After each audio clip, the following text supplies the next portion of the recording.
The long-awaited battle between Cabe and Vegeta has finally arrived as the two Super Saiyans engage in an intense battle of dominance to see who will emerge as the winner. What's going on, Dragon Ball Super fans? Welcome to my official Dragon Ball Super Episode 37 breakdown and review entitled Don't Forget Your Saiyan Pride, Vegeta versus the Saiyan of Universe 6, leading into next week's episode of Dragon Ball Super Episode 38, and what will be one to be looking forward to, especially coming off of such an intense battle as the one between Cabe and Vegeta. Now, before we begin, guys, there will be spoilers in this review, just for a fair warning to those out there who are unaware. You have now been warned. And before we begin, everybody, if you would like to know where to watch Dragon Ball Super, then simply click the link in the description below and check out the video where I explain where to watch it, alongside checking the comments of the video from the community to see where exactly you guys can find a very simple link to watch it. So, on to the review. Now, this week's episode of Dragon Ball Super was a roller coaster of fun. Cabe and Vegeta have finally engaged in battle, and for the most part, Cabe was able to hold his own surprisingly well against, a very battle-hardened Vegeta,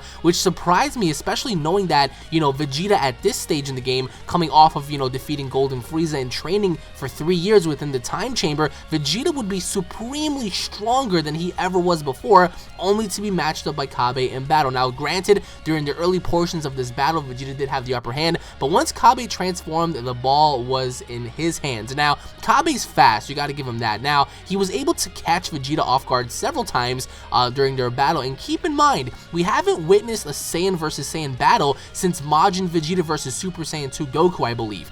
If you want to count Broly versus the Z Fighters in the very first Broly movie, you can, but this battle was the first in years, and it actually brought out the ruthlessness in Vegeta out once again, which was great.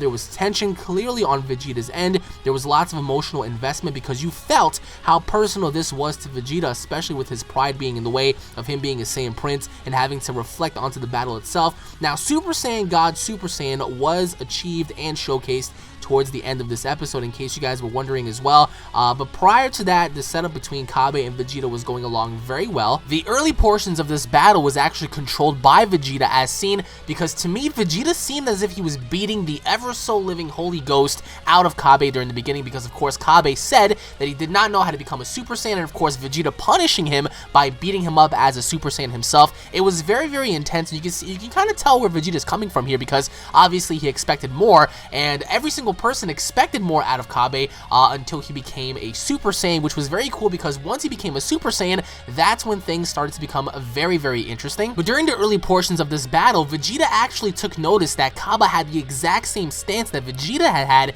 during the early portions of the Dragon Ball franchise when Vegeta fought Goku, which was really cool because not only did he copy Vegeta's stance, but he copied his Galick Gun. So that was really cool to know, because for the first time, we actually see another character improvise and use someone else's technique against them, and as soon as he cocked his hands back and he locked and loaded, Vegeta knew right away what the stance was and what the attack was. Being that it was a Galick Gun attack, Vegeta fired his own, and we had a little mini Galick Gun beam struggle matchup, which was really cool because nobody really won like that beam struggle, but needless to say, Cabe was a very interesting character. As soon as he fought Vegeta, one thing I will say is that Cabe is very, very fast, although he was outclassed and outmatched by Vegeta completely. Once Vegeta became a Super Saiyan, he was actually demanding for him to become a Super Saiyan, in which case Cabe did not. Vegeta became a Super Saiyan and literally mopped the floor with Cabe until Cabe became a Super Saiyan, and even then, Cabe did not know how to become a Super Saiyan. In fact, he actually asked Vegeta how he can go on ahead and do that, and that really irritated Vegeta, because I understand that, lo and behold, a fellow Saiyan's right in front of him and he's battling a fellow Saiyan, but this Saiyan's asking him for help, and of course Vegeta, with his pride,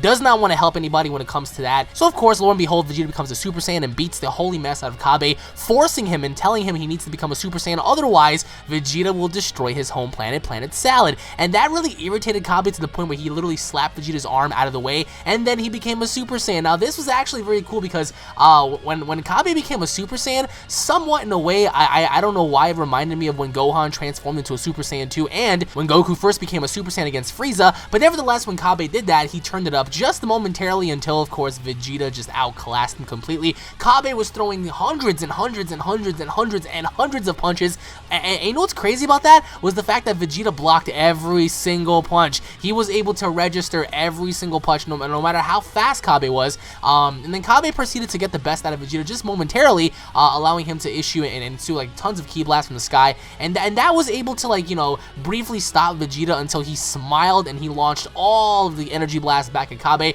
And then Cabe launched a massive punch, a massive attack at Vegeta, punching Vegeta right in the forehead, and Vegeta just standing there, brolying it all the way. Literally, Vegeta just brolyed the entire situation. He took the punch head on, and he smiled at Cabe. That was such a Broly moment because, again, Broly did the exact same thing when Goku punched him in the head, and that's the first thing I thought about. I was like, oh my god, Vegeta just brolyed him. It was really funny, but then he demonstrated a further technique, which was Super Saiyan Blue. He even said it himself, which is official. He is now known as Super Saiyan Blue. The form is now known as Super Saiyan Blue. Again, the form is referenced that Super Saiyan got Super Saiyan, but within the show thus far, it will remain as Super Saiyan Blue. In the manga depiction, it was depicted and stated by Whis. Whis was the one that took the long title and reverted to Super Saiyan Blue for a short term. So Vegeta became a Super Saiyan Blue and knocked Cabe out. He punched him once in the gut, and Cabe fell flat on his face. KO on Vegeta's end. Very brutal, mind you. And Cabe was officially declared knocked out, and Vegeta threw water in his face, which I found hilarious because Vegeta doesn't really care about nobody. Like, normally he would just knock you out and leave, but he came back for Cabe. Why? Simply put, he is interested in Cabe, and I'm pretty sure that down the road, Vegeta will in fact go to Planet Salad and meet its king, and that would be such a nostalgia feel, because here we have the Prince of All Saiyans from Universe 7 meeting the king of Planet Salad, which is the Saiyans from Universe 6, and that's going to be such a surreal moment. But then, prior to that, actually, prior to the knockout, when Vegeta became a Super Saiyan Blue, Hit opened up his eyes, and Hit was gazing upon Vegeta, and it's not like before when Goku became a Super Saiyan, Hit just like closed his eyes right away. Hit was actually looking at Vegeta, and then he glanced up at Goku, and then when he glanced up at Goku, Goku was staring a hole right at him. Let me tell you something right now, guys. Goku versus Hit is going to be so much fun, because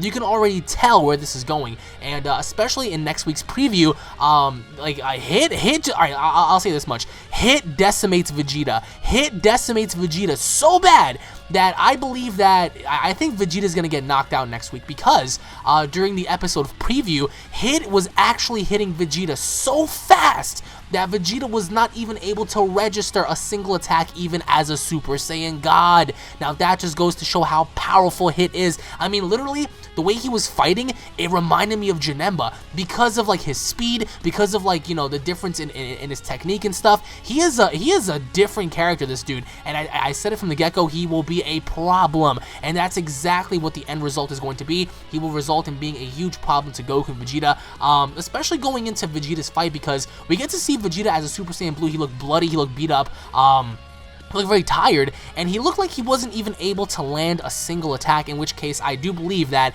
Vegeta in no way, shape, or form is going to get the best of Hit. I do think Hit is going to get the best of Vegeta, and that's sad to say, because if you guys remember what happened with Golden Frieza, you know, Vegeta turned the tides when he fought him, because, you know, Goku was too oblivious as to what was going on, and he had the best of Golden Frieza. But in this scenario, we have Hit, who's going to beat up, you know, Vegeta, who beat up Golden Frieza, so that's amazing. But needless to say, guys, Hit absolutely decimates Vegeta with immense speed. We're talking, I don't even know what he does, but the way he hits Vegeta, like, we see like these glowing shards like start like flying out of his body. It was just insane how, like, whatever it is and however it is Hit is going to fight as, it's gonna work to his favor, because his technique is unlike anything anybody has ever seen before, as seen with Frost when, you know, Hit just stepped forward and Frost like literally had Swiss cheese holes come out of his body. That was something similar to Vegeta, except every single time Hit hit Vegeta, you know, like we saw these, like, you know, momentary like attacks happening. So it was absolutely insane. So for those of you who said